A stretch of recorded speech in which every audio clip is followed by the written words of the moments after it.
दोस्तों नमस्कार, स्वागत है आपका आई वेदा में, यानी वेदों की दृष्टि, किसी चीज़ का गहराई से अध्ययन।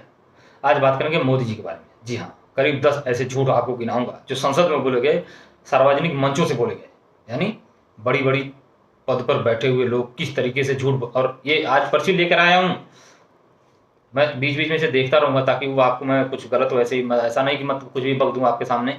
अभी मैं संसद में नहीं पहुँचा हूँ, तो हाँ, इसके पहले लाइक कर दीजिए, सब्सक्राइब कर दीजिए, शेयर कर दीजिए और गोदी मीडिया के इस झूठे प्रचार तंत्र से बचने में हमारे सहायक बनिए, हमारे साथी बनिए। धन्यवाद। सबसे पहली बात करेंगे नितिन गडकरी की।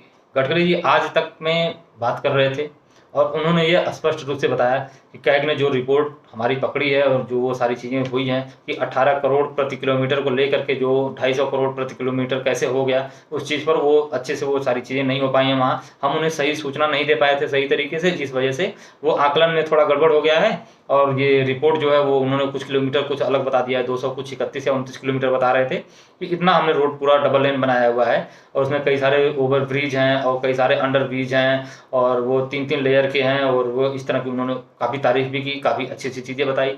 यदि उन्होंने जितना कुछ बताया उस हिसाब से कुछ होता है तो मुझे बहुत खुशी हुई, क्योंकि नितिन गडकरी जी वो ठीक है, अलग बात है भाजपा में, मैं उनके कार्य से काफ़ी हद तक संतुष्ट रहता हूँ। कई सारी चीज़ों में मैंने देखा है खुद जा करके।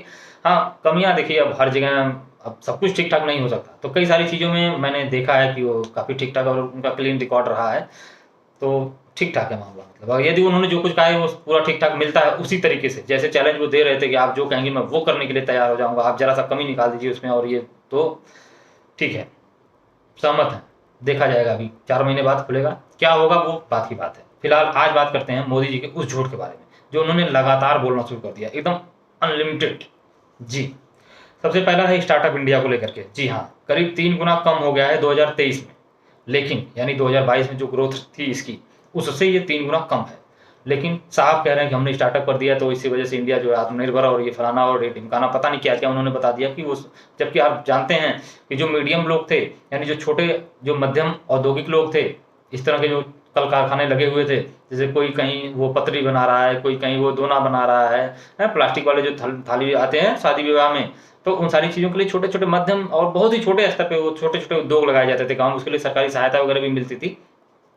इस तरह की चीज़ें अब उस तरह उतना सक्सेस नहीं हो रही हैं, कहीं न कहीं समस्या है। जी हाँ, सारी चीज़ें रेडीमेड और वो सारी बड़ी-बड़ी जो कंपनियाँ हैं, मल्टीनेशनल कंपनी, वो रेडीमेड जो वो आता है नया चमकता हुआ प्लेट वाला, तो वो सारा सिस्टम चलने लगा। तो कहीं न कहीं जो मध्यम और इस तरह की जो छोटी चीज़ें, आप कहीं भी अब आप जो मल्टीनेशनल को उसमें घुसा देंगे, तो वो कहीं न कहीं वो जो चीज़ें ले उनकी बड़ी कंपनी है, उनकी कास्ट कम आती है, वो लो रेट पर उससे अच्छी क्वालिटी दे देते हैं, तो अब पत्तल वाले में खाना कौन खाएगा?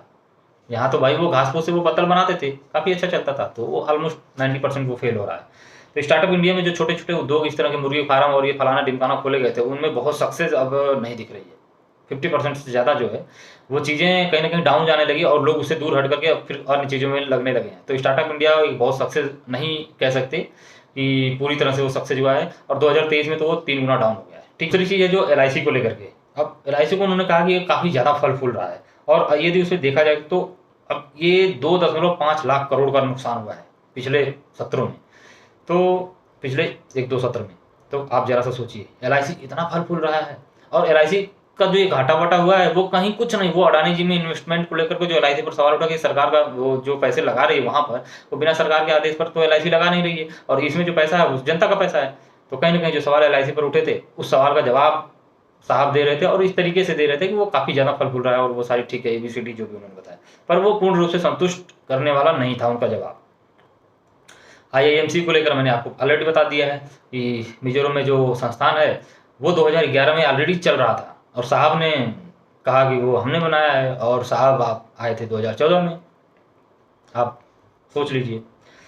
एफडीआई को लेकर के उन्होंने कहा है कि काफ़ी जो है बड़ी इन्वेस्टमेंट मिली है हर देश, पूरे देश में, हर प्रदेश में, और इससे कई सारी चीज़ें जो है वो प्रति व्यक्ति और पता नहीं क्या-क्या वो गिना रहे थे कि सब चीज़ ठीक-ठाक चल रहा है, बढ़िया इकोनॉमी अच्छे से आगे बढ़ रही है। लेकिन जून 2022 में यदि देखा जाए तो $1.91 बिलियन था, जो कि 2023 में आकर के 1 बिलियन हो गया। यानी आप सोच सकते हैं करीब, यानी 1 बिलियन से कम है वो, 1 बिलियन भी कंप्लीट नहीं है, यानी करीब 1 बिलियन का लॉस है उसमें, घटा है। अब सोच लीजिए 50% डाउन है।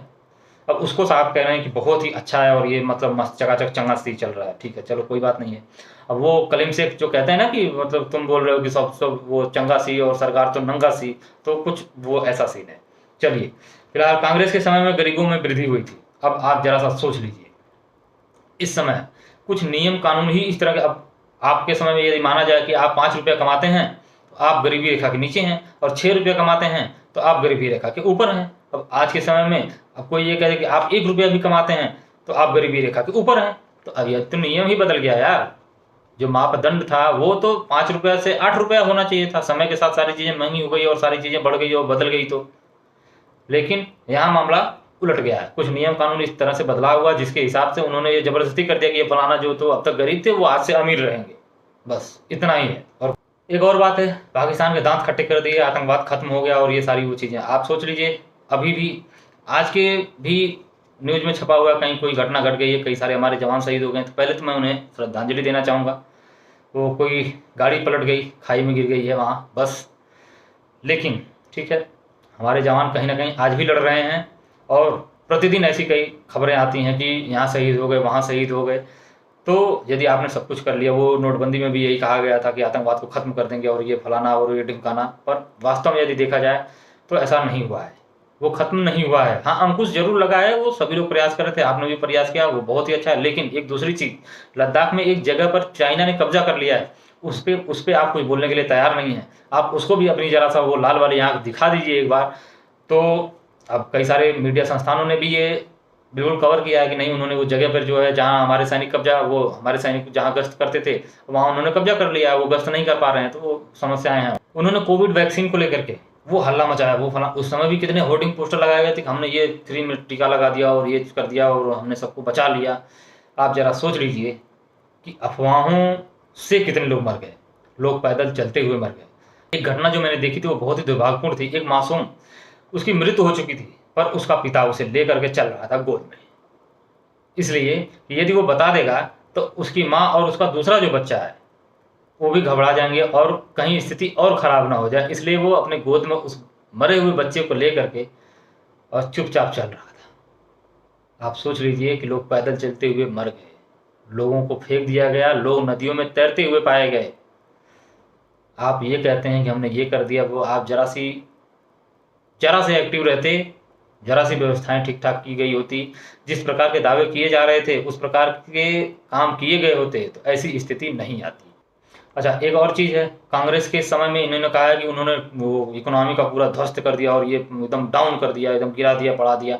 अब आप जरा सा सोच लीजिए, मनमोहन सिंह के दौर में यहाँ की जो ग्रोथ रेट थी वो 6.9 थी, आज के समय में 6.7 है। वो भी 6.7 है कि नहीं है सिर्फ कागज में है, इस पर कोई भरोसा अभी किसी को भरोसा नहीं है, मुझे भी नहीं लग रहा है कहीं ना कहीं, क्योंकि जिस प्रकार से रोजगार, महंगाई और शिक्षा के लिए जो चीज़ें हैं वो हैं, स्वास्थ्य से संबंधित समस्याएं जो इस तरह की बढ़ती जा रही हैं, उससे कहीं भी नहीं लग रहा है कि हमारी ग्रोथ रेट इतनी ज़्यादा है वास्तव में। अब जो भी हो, उस पर कुछ सख्त टिप्पणी नहीं की जा सकती कि ऐसा सत्य हो, लेकिन 6.7 अगर मान भी लिया जाए तो जो समस्याएं हमारे आसपास हैं वो कहीं ना कहीं उस वक्त से अधिक हैं, जबकि हमें और आगे बढ़ना चाहिए था, हम पीछे जा रहे हैं। अदालतों को लेकर उन्होंने सवाल उठा दिया कि अदालतों में क्या क्या हो रहा है, आप तो देख ही रहे होंगे। अब अदालतों में क्या ऐसा हो गया, राहुल गांधी के मामले पर सुप्रीम कोर्ट ने सजा पर रोक लगा दी, उन्हें संसद में वापस भेज दिया और चुनाव लड़ने पर जो प्रतिबंध लगा था उस पर भी जो हटा दिया। इसके बाद ऐसा क्या गलत कर दिया? आप ये भी कह सकते थे जब गुजरात में हुआ तब भी कि अदालतें आखिर इतनी सी बात के लिए उन्हें इतनी बड़ी सजा दे करके और वो सारी चीज़ें तुरंत उन्हें संसद से निकाल दो, तुरंत उनका घर वापस ले लो, वो सब कुछ कितना दबाव बनाने का कितना प्रयास किया गया। हालांकि ये मामला उल्टा पड़ गया सुप्रीम कोर्ट में जाकर के, और सुप्रीम कोर्ट में जाने से पहले ही ये मामला उल्टा पड़ गया था। सुप्रीम कोर्ट यदि ये फैसला नहीं भी देता, उसके बावजूद भी राहुल गांधी एक जननेता के तौर पर स्वीकार कर लिए गए।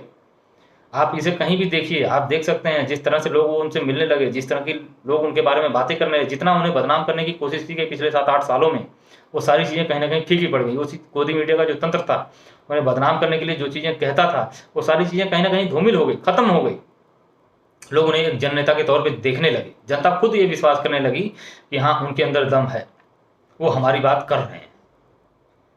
तो अब सवाल तो आपके ऊपर है साहब, अदालतों पर सवाल बिल्कुल मत करिए। एक और चीज़ उन्होंने कही, 5 मार्च 1966 को एयरफोर्स ने बम बरसाए, नॉर्थ ईस्ट वाले मामले पर। तो आप जरा सोचिए, वहाँ स्थिति कुछ इस तरह की थी कि विद्रोही बहुत बुरी तरीके से वहाँ भड़क गए थे और वो लोग उसे अलग अलगाववादी विचारधारा को लेकर के खड़े हो गए। तो करना पड़ा वैसा। यदि वो नहीं करते तो कहीं ना कहीं अलग होने की संभावना थी। तो एक राज्य हमारा अलग हो जाता हमसे। यदि हम किसी भी राज्य में कोई यदि इस तरह से खड़ा हो जाए और वो विद्रोह करने लगे, अपने ही लोगों को मार काटने लगे और वो प्रशासन के खिलाफ स्टैंड हो जाए, तो उसको रोकने के लिए कहीं ना कहीं जो है गंभीर कदम उठाए गए थे। इस तरह की कोई घटना होती है तो इसमें सामान्य लोग भी उसका शिकार हो जाते हैं, लेकिन वो उस समय के हिसाब से आवश्यक था। ऐसा मैं ही नहीं, कई सारे वरिष्ठ पत्रकार भी कह रहे हैं लगातार। इस प्रकार के झूठ और दुष्प्रचार से बचिए। वीडियो अच्छा लगा हो तो लाइक करिए, सब्सक्राइब करिए, शेयर करिए अपने दोस्तों में, अपने परिवार में और अन्य लोगों के साथ। हम मिलेंगे किसी और चर्चा में, तब तक के लिए नमस्कार।